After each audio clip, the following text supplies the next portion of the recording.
ओम नमो आदेश, शिव गोरखादेश, शिव गोरखादेश।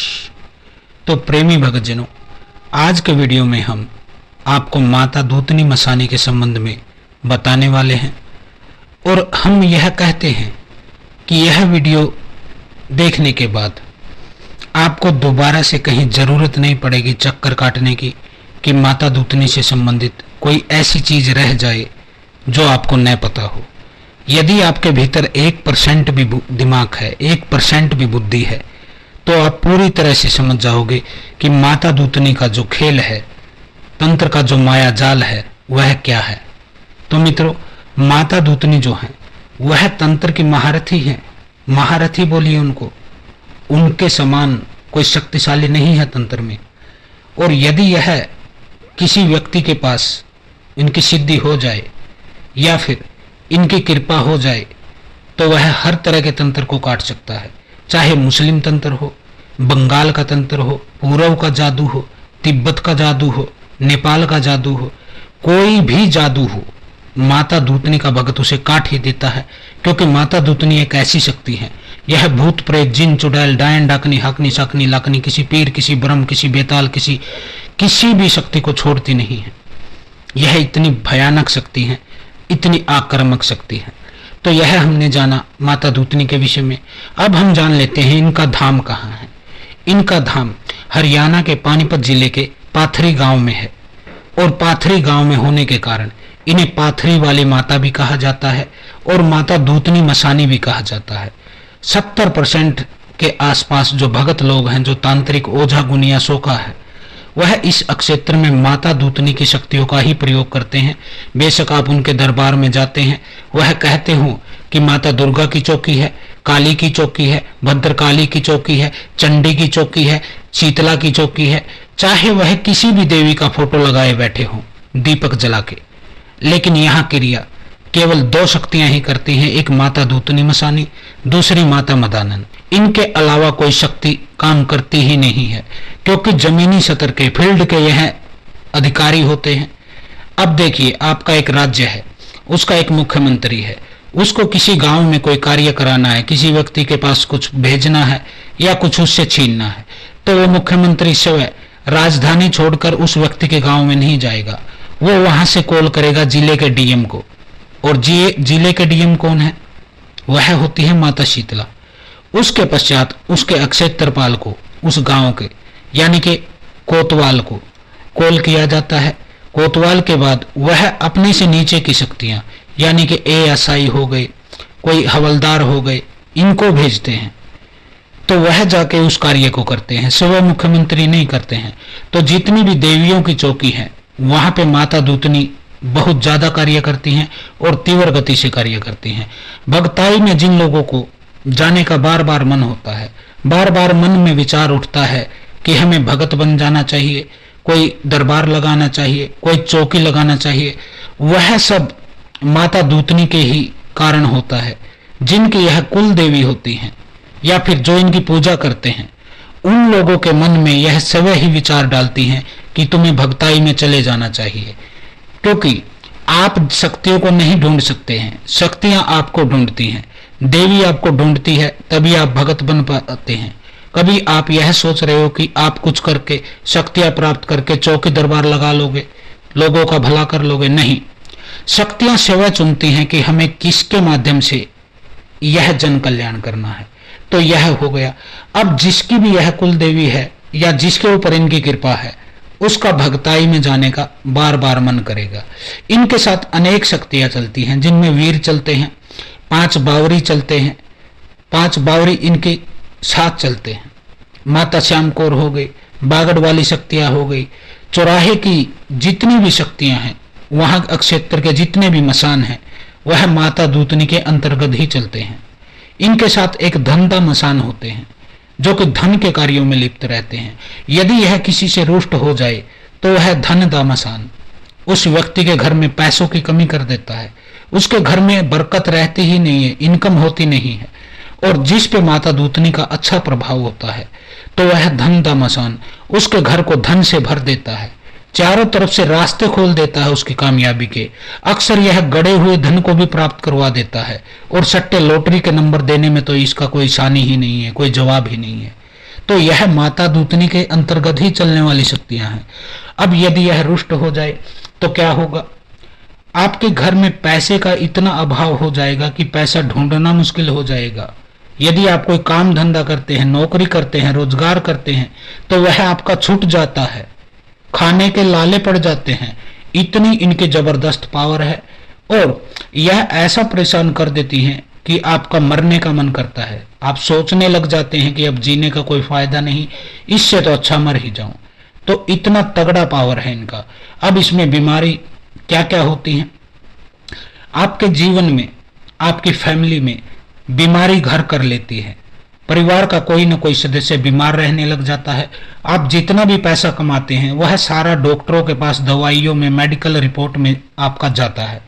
वहां से थोड़ा बहुत बचता है तो बाबाओं के पास, तांत्रिकों के पास, ओझाओं के पास, गुनियाओं के पास, बाकी भोप्पा, इतनी जातियां बनी हुई है ये पैसा चूसने की उन लोगों से जो तंत्र क्रिया से पीड़ित हैं। तो बीमारी घर कर लेती है। अब आपके घर में लड़का है या लड़की है, उसकी शादी में अड़चन लगना शुरू हो जाती है, और जिनकी शादी में अड़चन लगना शुरू हो जाती है वह 25 के, 26 के, 27 के, 30 के, 35 साल के, 40 साल तक हो जाते हैं, लेकिन उनकी शादी का कार्य संपन्न होता ही नहीं है। ऐसे लड़कों को और ऐसी लड़कियों को रात के समय गंदे ख्याल आते हैं, गलत अनुभव होते हैं उनको, जैसे कोई छेड़छाड़ कर रहा है, संभोग जैसा अनुभव हो जाता है, और ऐसा लगता है कि जैसे कोई शक्ति उनके कंबल को, उनकी चादर को, उनके कपड़ों को खींच रही है, जैसे कि उनको हटाना चाहती है उसके सर से, शरीर से उसके कपड़ों को, और संभोग करना चाहती है। और कई केसों में तो संभोग हो भी जाता है। और यह जब होता है जब आपको ऐसा लगता है कि जैसे मैं न तो पूरी तरह सोया हुआ हूं, न पूरी तरह से जाग रहा हूं। यह कच्ची नींद की स्थिति होती है। इसमें झटके लगते हैं, शरीर पर वजन पड़ता है, भार पड़ता है, और एक झटके के साथ नींद खुल जाती है। तो यह होता है। लड़कों के साथ ज्यादा गंभीर स्थिति हो जाती है, क्योंकि उनका सौपन दोष होता है। ऐसी स्थितियों में उनको कोई लड़की दिखाई देती, कोई स्त्री दिखाई देती, और लगता कि वह गंदा काम कर रहे हैं, और उनका सौपन दोष हो जाता है। हत्स मैथुन वह करने लग जाते हैं। ऐसी स्थितियों में क्या होता है, बेशक वह 18 साल का है या 25 साल का है, उनका शरीर सूखने लग जाता है, कमजोरी छाने लगती है। ऐसा लगता है जैसे वह कोई भीतर ही भीतर कोई उनके खून को चूस रहा है। ऐसे लड़कों को चक्कर आने का अनुभव होता है। जैसे वह बैठ के खड़े होते हैं, तुरंत उनको ऐसा लगेगा कि जैसे चक्कर आ रहा है, और उनकी आंखें भारी हो जाएंगी। आंखों के सामने प्रकाश के छोटे छोटे कण पसरने लगेंगे। ऐसा उनके साथ होता है। उनका स्वभाव चिड़चिड़ा रहने लग जाता है।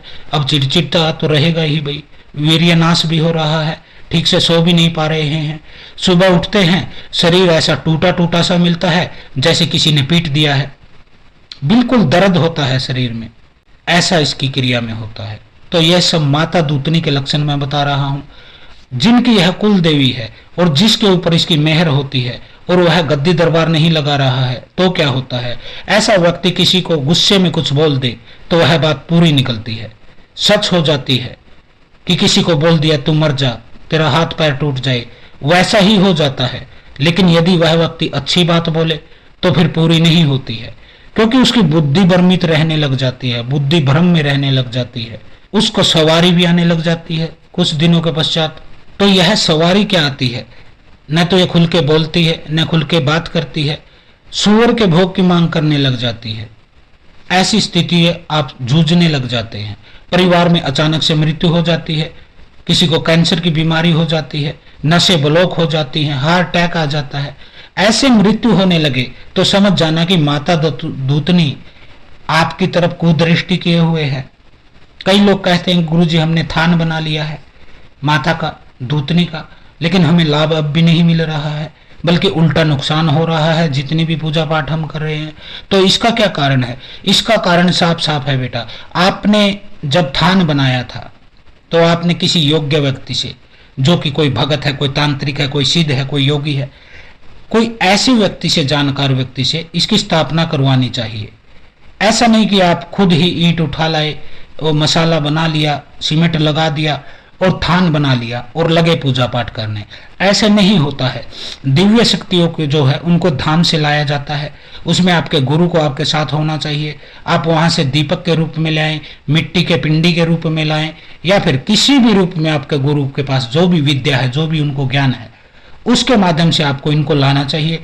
इनको उस स्थान पर बैठाया जाता है, यानी कि प्राण प्रतिष्ठा की जाती है।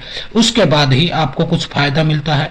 अगर बिना प्राण प्रतिष्ठा के आप सीधा ही थान बना लेते हैं और प्रक्रियाओं का पालन नहीं करते हैं, तो फिर कोई ना कोई नकारात्मक शक्ति, गंदी शक्ति, मैली शक्ति उस स्थान पर बैठ जाती है और आप जो भी भोग प्रसाद चढ़ाते हैं, जो भी पूजा पाठ करते हैं, उसके फल को खाने लग जाती है। देवता तक पहुंचने ही नहीं देती है पूजा। अब यदि ऐसी स्थिति आपके साथ हो गई है तो आपके साथ क्या होगा फिर? ऐसे घर के बच्चे जिसमें माता दूतनी रुष्ट है या उनको भेजा गया है उल्टा करके, गलत रूप में भेजा गया है, गंदे रूप में भेजा गया, ऐसे घर के बच्चे जो होते हैं, लड़का हो चाहे लड़की, वह अंतर जातीय विवाह करना शुरू कर देते हैं। यानी कि भाग कर दूसरी जाति में, माता पिता की मर्जी के बगैर भाग कर शादी करने लग जाते हैं। उससे डबल नुकसान होता है। प्रथम तो अंतर जातीय शादी, और वो भी माता पिता की मर्जी के बगैर यदि करते हैं तो कुल देवी तुरंत रुष्ट हो जाती हैं, लड़के की भी लड़की की भी। दो महाशक्तियों को आपने रुष्ट कर लिया, जिनके जिम्मे आपके उन्नति का, आपके प्रयास का जिनके जिम्मेदारी थी, उन दोनों को आपने रुष्ट कर लिया है और उस खींचातान में आप पिस जाते हैं। जैसे दो सांडों की लड़ाई में कोई बीच में आ जाए तो उसके हाथ पैर टूट जाते हैं, वैसे ही दो कुल देवियों के झगड़े में फिर वह लड़का भी और लड़की भी और उसके दोनों के परिवार ऐसे उलझ कर रह जाते हैं कि फिर वो उभर नहीं पाते हैं जीवन में। ऐसे घर की लड़कियां गलत संबंध बनाने लग जाती हैं, अवैध संबंध बनाने लग जाती है, दूसरी जगह धंधा करने लग जाती हैं, और लड़के नशे के मार्ग पर चले जाते हैं, शराब के, गांजा के, कोकीन के, चरस के, पता नहीं कैसा कैसा मेडिकल का वो इंजेक्शन लगाने लग जाते हैं। यह सब माता दूतनी की क्रिया में होते हैं। तो आज हमने आपको माता दूतनी की क्रिया के अंतर्गत काफी जानकारियां दे दी। हम एक वीडियो और डालेंगे माता दूतनी की, और वह उस विषय में होगा कि यदि किसी को माता दूतनी की सिद्धि करनी है या किसी के ऊपर इनकी सवारी आती है, खुल के बोल नहीं रही है, उसको दरबार चौकी कुछ लगाना है, ऐसे व्यक्तियों की मदद के लिए भी हम एक वीडियो डालेंगे। बिल्कुल निःशुल्क जानकारी देंगे, जिससे कि आप स्वयं ही माता दूतनी की शक्तियों का इस्तेमाल अपने घर से खुद ही कर सके। तो आज के लिए इतना ही। हर हर महादेव, ओम काली, आदेश गुरु गोरक्षनाथ। ऐसी ही ज्ञानवर्धक वीडियो के लिए हमारे चैनल को सब्सक्राइब जरूर करें।